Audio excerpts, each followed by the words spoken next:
حملے عالم اسلام پہ رک گئے اور بغداد کی تباہی سے شروع ہونے والا قافلہ دمشق سے ٹکرا کے پسپا ہو گیا، اور پھر یہ منگول اور یہ ترکمان جو چڑھ کے آئے تھے یہ عالم اسلام کے خدمت گزار بنے اور اسلام کی فوجوں کو نیا خون ملا، اور انہی کے اوپر اقبال نے پھر وہ شعر مشہور شعر لکھا کہ پاسباں مل گئے ہے آیا یورش تاتار کے افسانے سے، پاسباں مل گئے کعبے کو صنم خانے سے۔ یہ خواتین کی جانب سے سوال ہے، ان کا پوچھنا ہے کہ آج کل خواتین میں محرم کے بغیر عمرہ اور حج پر جانے کا رجحان بڑھ رہا ہے۔ میں بذات خود ایک ایسی خاتون کو جانتی ہوں جن کے شوہر موجود ہیں، لیکن وہ اپنی دوست اور اس کے خامند کے ساتھ عمرے پر گئیں۔ سوال یہ ہے کہ اس کی مذہبی حیثیت کیا ہے؟ کیا محرم کے بغیر حج عمرہ ہو سکتا ہے یا صرف سعودی حکومت کی جانب سے قانون بنایا گیا؟ محرم کے قوانین تو ہمیشہ سے ہی تھے، کوئی آج کا نیا قانون نہیں ہے، مگر اگر کسی جانب سے ایسی فیسلٹی مل جاتی ہے حج کرنے والے کو اور اس کی استطاعت ہے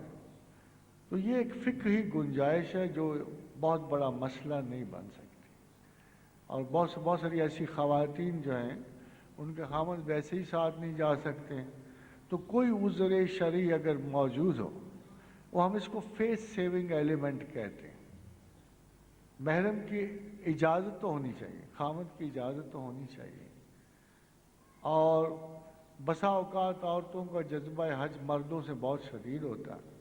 اور کوئی عذر اور بہانہ اگر اس کو شرع کور کر لے تو کوئی حرج نہیں، میرے خیال میں کوئی حرج نہیں ہے۔ ہم اگر شاید جوان عورتوں پر یہ قانون لاگو نہ ہوگا کہ وہ مردوں کی نیسیسٹی بھی ہوتی ہے، اور مرد ان کو اگر خوشی سے اجازت دیں تو ان کے ساتھ ہی جانا مناسب ہوگا۔ یہ بھی خواتین کی جانب سے سوال ہے، منت مانگنے کی اور اس کو پورا کرنے کی اسلامی حیثیت کیا ہے؟ ایک صاحب نے منت مانگی کہ اگر اس کے گھر بچہ پیدا ہوگا تو حضرت سخی شہباز قلندر کے مزار پر چادر چڑھانے جائیں گی، لیکن مصروفیت کی وجہ سے ان کو سندھ جانے میں دیر ہوگی، اور اب ان کا بیٹا 3 سال کا ہونے کے باوجود بولنے سے قاصر ہے۔ لوگ کہتے ہیں چونکہ چادر چڑھانے میں دیر ہوگی اس لیے بچہ نہیں بولتا۔ میں اگر اس خاتون کی مثال آپ کو دوں تو نہ ان کا پہلا طرز عمل صحیح تھا نہ دوسرا، اور یہ جو بچہ گونگا پیدا ہوا ہے اس کی وجہ آبسیشنل تھاٹ ہے، جو بچہ جب ماں کے پیٹ میں تھا تو ان پہ انتہائی دباؤ تھا، خوف اور حسرت کا، اور ایک اب نارمل کنڈیشن کی وجہ سے بچے نے وہ ساری پرسیپشن قبول کی ہے اور اس کے برین نیورونز میں فرق ہوا ہے، اس لیے اس کا کوئی تعلق واسطہ اس سوال سے نہیں ہے۔ بذات ہی چادر چڑھانا مجھے بڑا غیر معقول سا فعل لگتا ہے۔ اگر وہ اپنے گھر میں ایسا ویسے تو اللہ کہتا ہے اوفو بالعقود کہ جو آپ عہد کرو اسے نبھاؤ، مگر اگر بہتر یہ تھا کہ وہ اتنا مال جو ہے، پھر آپ کیوں کہہ رہے ہو اس شخص نے اللہ نے آپ کو دیا ہے، اور اگر آپ اتنا مال خدا کی راہ میں غرباء کو صدقہ کر دیتے، کھانا کھلا دیتے، تو اس بزرگ کو بھی کوئی ثواب چلا جاتا، آپ کو بھی چلا جاتا، مگر اس کا تعلق بچے سے اس لیے نہیں ہے۔ ایک معمولی سی حماقت کی جو سزا ہے وہ اتنی دور نہیں جا سکتی۔ اصل حماقت یہ ہے کہ شروع سے اس خاتون کا ایمان متزلزل اور تعویذ و جادو میں اتنا مکمل تھا کہ بچہ جب ماں کے پیٹ میں تھا تب بھی وہ اسی آبسیشن سے گزر رہی تھی، اس کی کنسنٹریشن نے بچے کے برین اور نیورونز کو ڈیمیج کیا۔ سر یہ سوال تصویر کے حوالے سے ہے کہ بعض لوگ تصویر کے اثرات پر یقین نہیں رکھتے، برائے کرم اس کے فنکشن کو تفصیل سے بتائیے۔ تصویر کا فنکشن تب طے ہوتا ہے کہ جب آپ اس کے ساتھ کو مقاصد یا نیتیں وابستہ کریں۔ تو حضور گرامی مرتبت کی حدیث مبارکہ ہے کہ جب تم کسی چیز کے بارے میں شبہ ہے، شک ہے، تو اسے اپنے دل پہ رکھو اور یہ پوچھو اس سے کہ میں یہ کیوں کر رہا ہوں۔ اگر تو آپ تسبیح کو اس لیے کر رہے ہیں کہ اللہ کی یاد ہے اور آپ اس یاد کو قائم رکھنا چاہتے ہو تو آپ کو کوئی پرابلم نہیں ہوگا کسی قسم کا، اور اگر اس کے علاوہ کوئی مقصد ہے تو شاید کبھی آپ کو تسبیح وہ مقاصد پورے کرتی نظر نہ آئے۔ تو تسبیح کا مقصد وہی ہے جو قرآن میں اللہ نے رکھا ہے کہ فَاذْكُرُوا اللَّهَ کا ذکرکم آباؤکم، مجھے اس طرح یاد کرو جیسے اپنے آباء و اجداد کو کرتے ہو، مگر تھوڑا سا زیادہ کرو۔ فَاذْكُرُوا اللَّهَ کا ذکرکم آباؤکم او اشد ذکر، تھوڑا زیادہ کرو کہ مجھے پتہ لگے۔ تو ذکر بنیادی طور پہ محبت اور بندگی کا ایک ایسا تسلسل ہے، اور صاحب ذکر کی بندگی ایک ایسی بندگی ہے کہ متاع بے بہا ہے، سوز و ساز آرزو مندی، مقام بندگی دے کر نہ لوں شان خداوندی۔ تو صاحب ذکر کو جو اپنے محبوب کو یاد کرنے کا لطف آتا ہے وہ زندگی کی کسی اور ایکٹیویٹی میں نہیں آتا، اور ذکر جو ہے فراق یار کی کنٹینیوٹی ہے۔ آپ کو پتہ ہے کہ بندے اور اللہ کے نزدیک محبت کا صرف ایک امتحان ہے، صرف ایک، اور وہ امتحان یہ ہے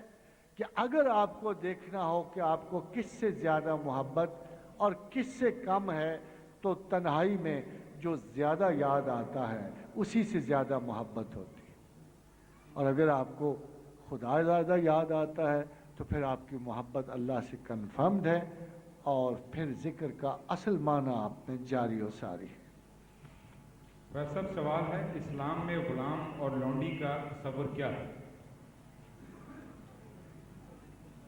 کیا غلام اور لونڈی کا سوال جو ہے بڑا لمبا اور پیچیدہ ہے، کسی اور نشستہ اس سوال میں کسی اور نشستہ یہ اکیڈمک کوشچن ہلکے سوال ہے۔ حضرات میں اس سوال کا جواب دیکھیں مگر لمبا ہے، اس سوال کا جواب بڑا طویل ہے چونکہ یہ ایک پورے مقدمے کا حصہ ہے جو اسلام کے حق میں ہے۔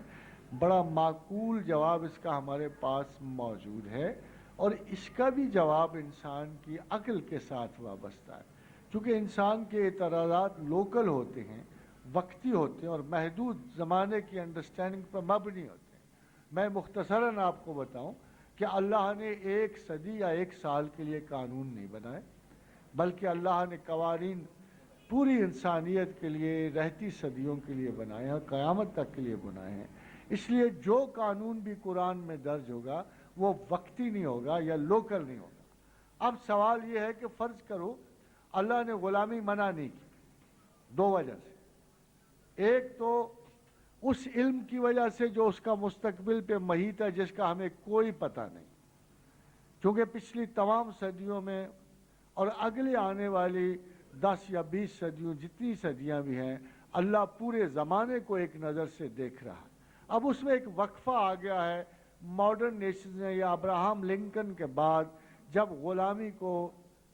یعنی ختم کیا گیا اور اس کو انسانیت کی فتح سمجھی گئی، تو سوال یہ پیدا ہوتا ہے کہ کیا اسلام میں کوئی انہیرنٹ مخالفت کی ہے اس کی؟ یعنی دو سوال تھے، غور کیجئے جو میں کہہ رہا ہوں، چونکہ بڑا علمی کوشچن ہے، میں اس کی بہت لمبی اکیڈمک ڈسکشن ہو سکتی ہے، میں جو کہہ رہا ہوں اس پہ تھوڑا سا غور فرمائیے۔ سوال یہ ہے کہ کیا انسان کی کسی ایسی ایفرٹ کو جو غلامی ختم کرنے کے لیے تھی انسان نے اللہ نے برا منایا ہے؟ لیس البر بان تولوا وجوہکم قبل المشرق والمغرب، کہ خداوند کریم نے سیکنڈ سپارے میں کہا کہ مال کا بہترین استعمال یہ ہے کہ غرباء، یتامى، مساکین کے علاوہ غلام کو آزاد کرنا۔ یہ بہترین استعمال اللہ کے لیے اگر مال خرچنا ہے تو اس میں ایک استعمال یہ ہے کہ غلام کو آزاد کرو، مگر اس کے باوجود غلامی ممنوع نہیں فرمائی۔ صرف مسئلہ یہ رہتا کہ اللہ کو یا ابراہم لنکن کو یا اس کے بعد کے مستند ترین ہیومینسٹ سے اللہ کو کوئی فرق نہیں ہے، کوئی ڈفرنس نہیں ہے،